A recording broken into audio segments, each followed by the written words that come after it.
ಈ ಮೊಕದ್ದಮೆಯಲ್ಲಿ ಅಧೀನ ನ್ಯಾಯಾಲಯವು ಕ್ರಿಮಿನಲ್ ಮೊಕದ್ದಮೆಯನ್ನು ದಾಖಲಿಸುವಿಕೆಯನ್ನು ಪ್ರಶ್ನಿಸಲಾಗಿದೆ.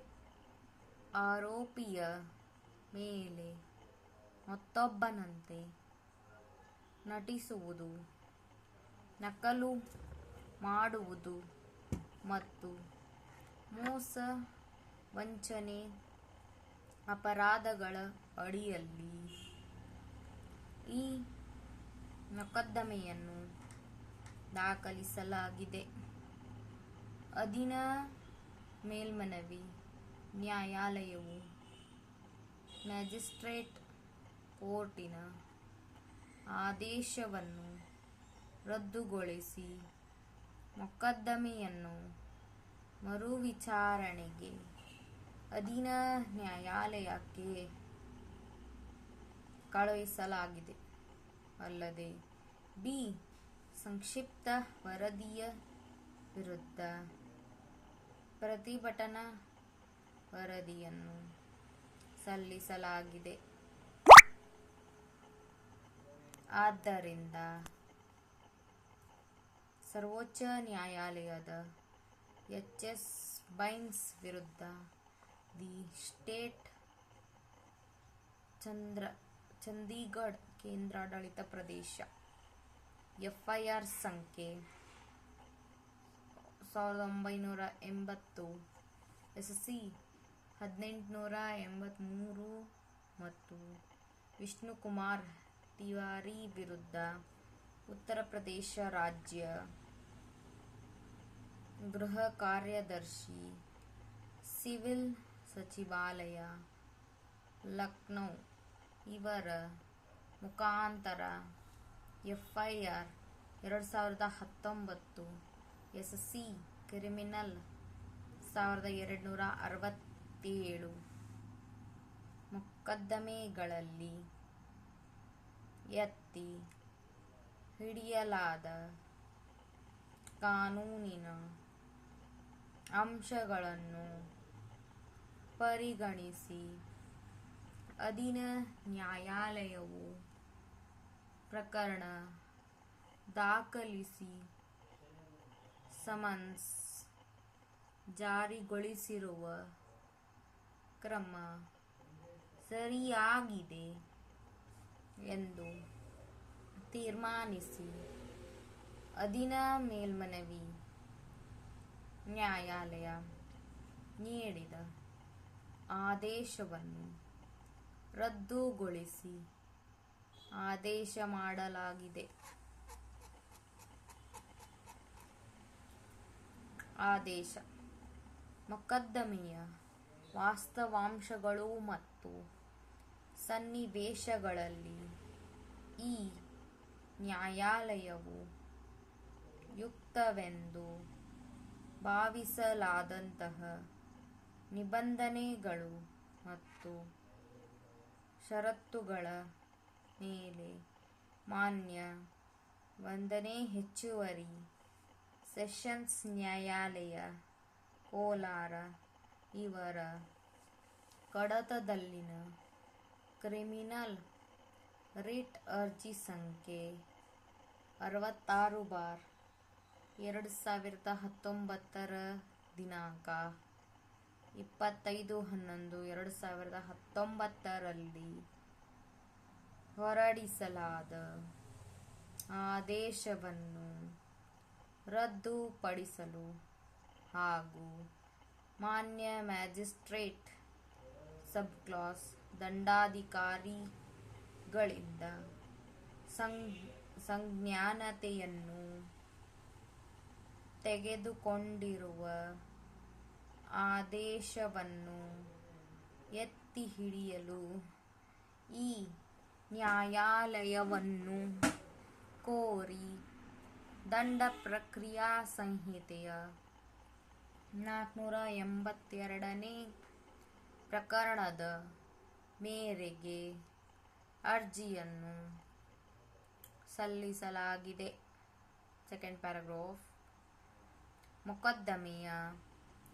ವಾಸ್ತವಾಂಶಗಳೇನೆಂದರೆ, ಇದರಲ್ಲಿನ ಅರ್ಜಿದಾರರು ಹಾಗೂ ಅವರ ಕುಟುಂಬಕ್ಕೆ ಸರ್ಕಾರವು ಮಂಜೂರು ಮಾಡಿದ್ದ ಮಾಲೂರು ತಾಲೂಕಿನ ತೇಕಲ್ ಹೋಬಳಿಯ ಚಿನಪಾಗನಹಳ್ಳಿ ಗ್ರಾಮದ ಸರ್ವೆ ಸಂಖ್ಯೆ 29/P4ರಲ್ಲಿ 1 ಎಕರೆ 9 ಗುಂಟೆ ವಿಸ್ತೀರ್ಣದ ದೂರುದಾರನಿಗೆ ಸೇರಿದ ಜಮೀನನ್ನು ಕಬಳಿಸುವ ಉದ್ದೇಶದಿಂದ ಇದರಲ್ಲಿನ ಪ್ರತಿವಾದಿಗಳು ಕೆಲವು ದಸ್ತಾವೇಜುಗಳನ್ನು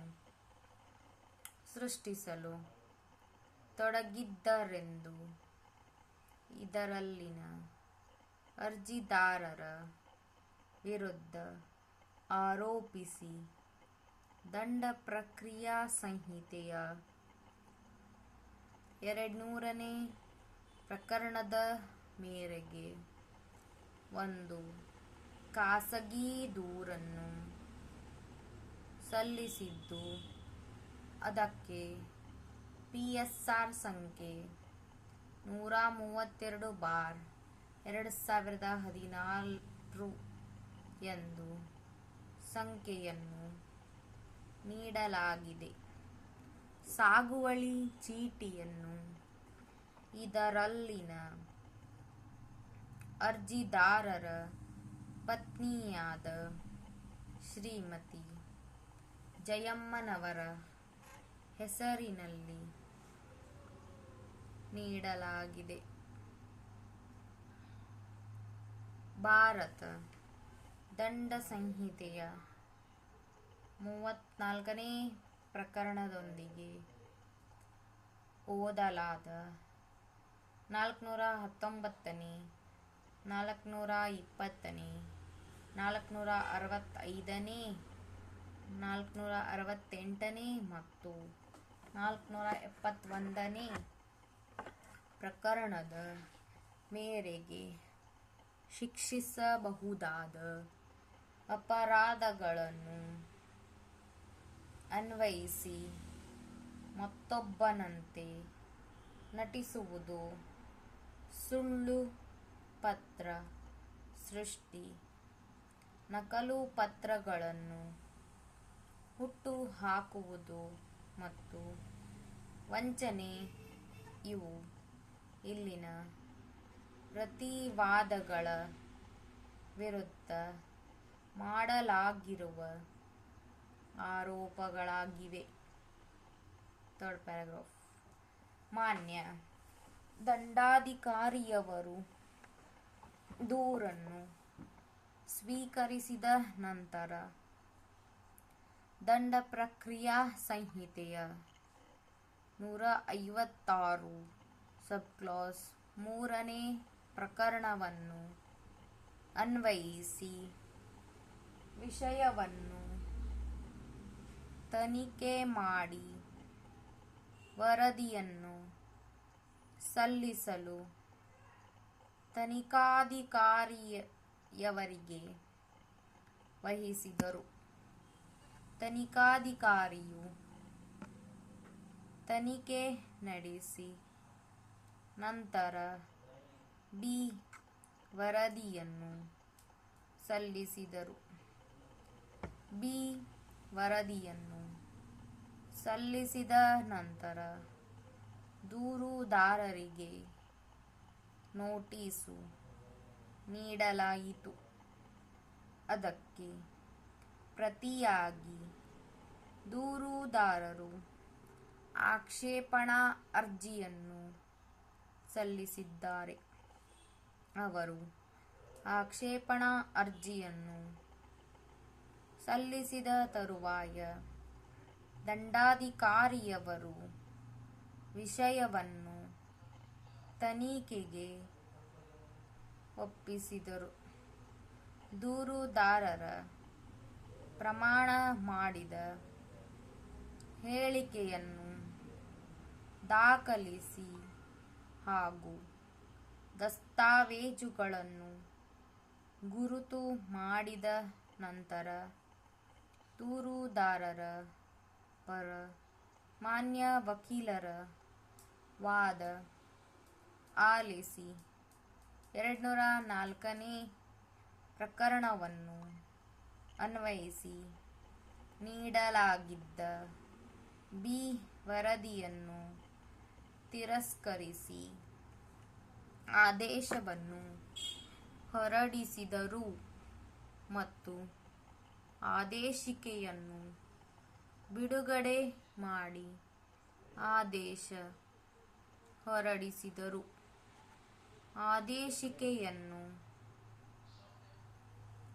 ನೀಡುವಾಗ ಆದೇಶದ ಪರಿಣಾಮಕಾರಿ ಭಾಗದಲ್ಲಿ 1 ರಿಂದ 4ರವರೆಗಿನ ಆರೋಪಿಗಳ ವಿರುದ್ಧ ಕೈಗೊಳ್ಳಲಾದ ಭಾರತ ದಂಡ ಪ್ರಕ್ರಿಯಾ ಸಂಹಿತೆಯ 34ನೇ ಪ್ರಕರಣದೊಂದಿಗೆ ಓದಲಾದ 419ನೇ ಪ್ರಕರಣಗಳ ಮೇರೆಗೆ ಶಿಕ್ಷಿಸಬಹುದಾದ ಅಪರಾಧಗಳ ಸಂಜ್ಞೇಯತೆ ತೆಗೆದುಕೊಂಡ ಬಗ್ಗೆ ಉಲ್ಲೇಖಿಸಿ 1 ರಿಂದ 4ರವರೆಗಿನ ಆಪಾದಿತರಿಗೆ